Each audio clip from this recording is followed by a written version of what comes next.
Akce. Takže jdeme, teď to zkusím. Dlouho jsem tenhle závod nejel, takže jsem na to zvědavý sám, jak mi to půjde. Bude to wow, long jump, tak tentokrát se to povedlo, dobrý. Už máme prvních 50 metrů za sebou, ale samozřejmě to hlavní nás teprve čeká, to máme před sebou, tak uvidíme, jak na to bude jezdit. Jako musíme sbírat ty houbičky a já vám ukážu potom nový auta a z toho to dojedeme. No, jo.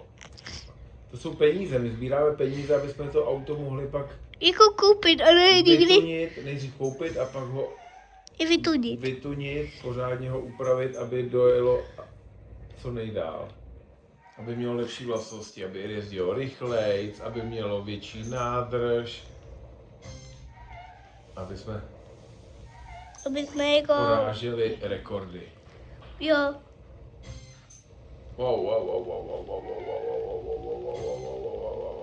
Dobrý. Tohle jsme ustáli, jedeme dál. máme tady nějaký benzín, ale Benzínu ještě máme zatím docela dost nádrži. a kdy ho zase setkáme, ne? Long jump, dobrý.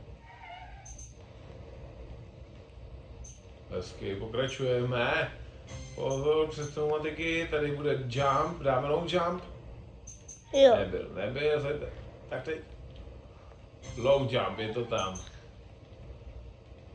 Teď byl crazy jump dokonce. Ještě. Wow. Long jump. Long jump. Jedeme dál. Tady by se to napětí dalo krájet, co Martinku? To by se určitě dalo. Oh my gosh! 420 metrů. A tak to je docela chvályhodný výkon. Ale Jedno. Dobrý.